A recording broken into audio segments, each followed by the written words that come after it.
This is Chicago's Morning Answer with Dan Proft and Amy Jacobson on AM 560. The Answer.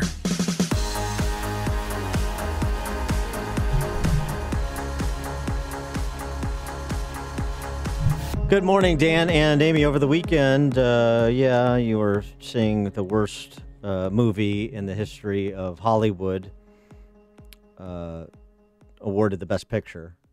The Shape of Water. I mean, certainly the worst movie to ever win Best Picture. Maybe one of the worst movies ever made. It wasn't. It's a chick film. I mean, I got to tell you. Sure. What chick doesn't want to run away with a fish? No, everyone needs a man-fish in their bathtub. Yeah.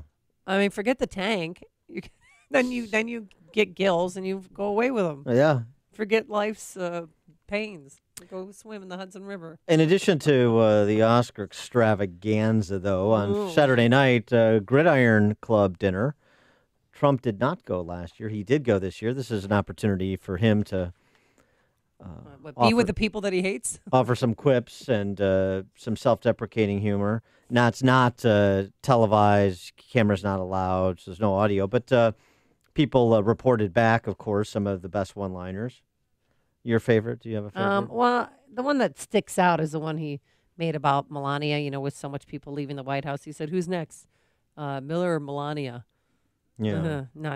I think your delivery needs some work there. Yeah, it's not my best work. I won't rule out direct talks with Kim Jong-un. I just won't. As far as the risk of dealing with a madman is concerned, that's his problem, not mine. Thank you. Nobody does self-deprecating humor better than I do. It's not even close. That's good. It's been a very tough year for CNN. They've lost a tremendous amount of credibility this year. And your best reporter, Steve Bannon. Hi-yo. Rim shots. On the New York Times, I'm a New York icon. You're a New York icon. The only difference is I still own my buildings.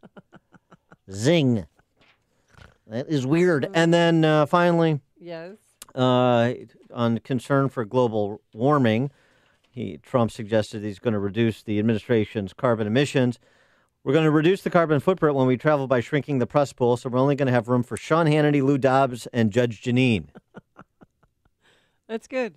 Okay. I bet he's going to be at the White House Correspondents' Dinner now. I bet he's going to be at the Laugh Factory working on his right. act. And he's coming to Zanies in St. Charles. Perhaps Michael Goodwin will also be given an exemption to be part of the new press corps. Michael Goodwin, columnist for the New York Post and Fox News contributor. He's got a new piece out about President Trump's presidential leadership that has largely been ignored by the D.C. press corps. He joins us now. Michael, thanks for being with us. Appreciate it. Good morning, guys. I enjoyed the laughs. Yeah, well, yeah, thank you. I mean, Dan will be here all week. Thank Donald Trump's team of comedy writers, apparently. You suggest that this narrative of chaos in the White House and a intellectually challenged, emotionally unstable president who is not leading on the issues where America needs leadership, it turns out to be largely wrong when you look at the manifest weight of the evidence. Well, look, the rush of events is really unprecedented.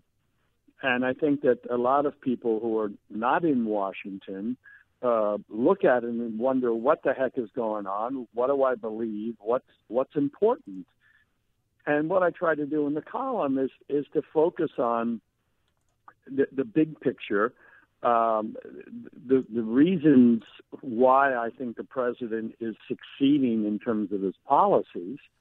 And I cite those 3 meetings that he's had on television, where one with on immigration with bipartisan members, leaders of Congress, and then one with the governors that didn't get a lot of attention. But again, I thought it was significant. I think he had 35 governors in the White House, and a conference where they're talking, he's talking, and then of course the one on gun control that he convened last week. And I think that what you see there is the president being president, convening other leaders, trying to shape legislation and solutions for pressing problems. Now, these are big problems. That's why they haven't been solved. They're vexing, immigration, the gun issue. And so, but I think that the media doesn't acknowledge, by and large, what's happening because the president is going over their heads. He's just doing this live on TV, and they don't get to control, they don't get to filter. And I think that this is how he won the campaign largely, is by directly speaking on the media, not through press conferences, not through statements, but through his own behavior and his own views. But let me play devil's advocate. I think that was a winning plan by him to do this. Yeah, PR-wise maybe, but let me play devil's advocate. In terms of advancing policy, they come together and they pretend that they want to behave in a bipartisan manner and find common ground, and we're not that far away, and we're all trying to get to the same place, and all of the other prosaic pronouncements of politicians. They put, and then they go back on the cable news channels are in full Keith Olbermann froth about the president. And so for thinking about the first one, which was kind of broke the seal about immigration reform, now today's March 5th, and do we have a deal on DACA? No. Is one coming? Probably not. So how effective policy-wise is that approach? Well, look, you're absolutely right that there are no solutions to these in sight. Right. But I think another part of this is that the president himself has demonstrated his knowledge and his flexibility. Now, there's political value in that to him, and I would argue to Republicans as a whole, because he's not on the ballot this year, but all of many of the Republicans are, and he needs to keep a Republican Congress. I mean, I think the Democrats certainly bear some responsibility for these things. I think there's enough evidence for the Republicans to use that if the Democrats don't want a deal on DACA, if they only want the most aggressive gun control issues and not really focused on issues like hardening the schools or the mental illness and how you stop these individuals, not taking all guns, not confiscating and banning. So I think, you're right, there's no solution. But part of the equation is always who pays the price for that.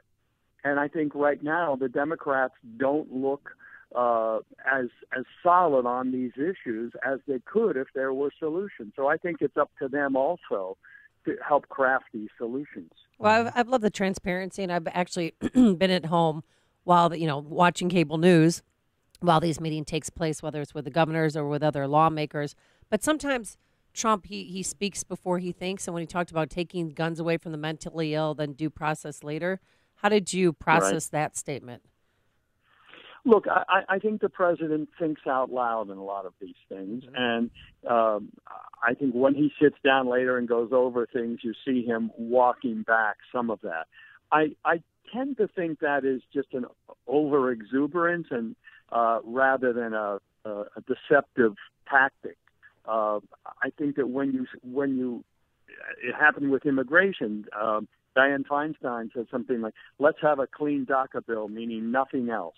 And he said, "Okay, I'd for that." And then Republicans said to him, "No, that's not how we're going to get this done." And so I think he has made some mistakes in these, and he's had to walk back things he said in those meetings. But again, I think for the larger audience, the important thing is the president is taking control, is working with Congress. I mean, we never saw Barack Obama have these kinds of meetings. He had them very early on. Basically, he said, "I won the election, and therefore I get to do everything." So I think that it still remains to be seen whether this is successful in terms of legislation and in terms of politics. But I think it is noteworthy that this is how he's talking to the public again, directly through the television audience. And I mean, you make a fair point too that so much of this is presentation, and people don't necessarily pay day-to-day attention to the substance of the progress. But Thomas Binion did, and he wrote a piece. He's a congressional and executive branch guy for the Heritage Foundation. He wrote a piece on Fox News website talking about the recommendations that policy analysts at the Heritage Foundation put together And they did a little bit of an inventory at the end of 2017, Trump's first year. We reviewed all 334 recommendations presented in our Mandate for Leadership series and found the Trump administration had embraced fully 64% of them and made significant progress, obviously, in areas like tax reform and regulatory relief and the appointment of conservative jurists and so forth, the pulling out of the Paris Climate Accord. Significant progress in a number of these areas. I mean, in terms of kind of one of the leading conservative reform think tanks, for the president to be that aligned with that policy agenda should be great news for a lot of conservative reformers, even some those that are often critical of him.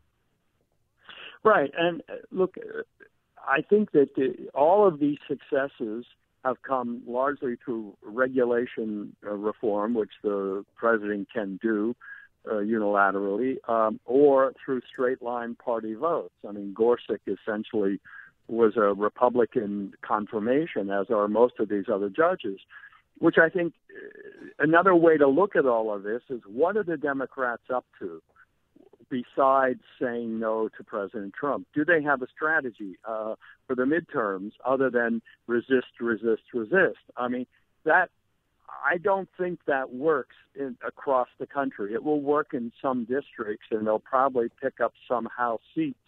Whether they can pick up the House, having voted against tax cuts. I mean, in Nancy Pelosi's crumbs argument about the bonuses and the tax cuts for working-class families, I think we're going to hear a lot about that during the midterms. Mm-hmm. And so I'm still waiting. What are the Democrats going to run on? They're going to run on Russia. They're going to run on crumbs. I mean, they're going to have to, I think, have a coherent, positive message to contrast with what the president and the Republicans, as you say, a lot of these heritage things will play very well with midterm voters. So I think the midterms still are obviously still up in the air, but I think what's missing so far is, what is the Democrats' message? Right now, I don't see one. And I would just say quickly on tariffs, if we have a minute to talk about that. I mean, I think that a lot of very smart people say this is the wrong thing to do, that there'll be retaliation, consumers will pay a price. I mean, you guys have heard it as well as I have. I would just add, once again, the other side of the story is, this is what the president said he was going to do to try to bring manufacturing jobs back to America and to a lot of the districts that voted for him. These are the ones who suffered the most. And I would just say to all those smart people who say it's wrong, okay, what is your answer? What is your solution for these working class people who have lost their jobs in these globalization arrangements? And not hearing one, I think the president has come up with one of his own. Now, again, as Amy said earlier, he may walk back some of this. They may carve out some exceptions. They may do all kinds of additional negotiations to limit the impact in certain countries. But again, I think he has struck a blow for people who feel the government isn't working for them. Donald Trump is trying to make the government work for those people. I think that's an important starting line. Yeah, I mean, I would argue at the expense of a lot of other people, but we'll save the discussion about free trade for another time. He is Michael Goodwin, New York Post columnist and Fox News contributor. His most recent piece is "The Media Keep Ignoring Trump's Presidential Leadership," which is worth a read. Michael, thanks for joining us. Appreciate it. My pleasure. Thank you. And he joined us on our turnkey.pro answer line.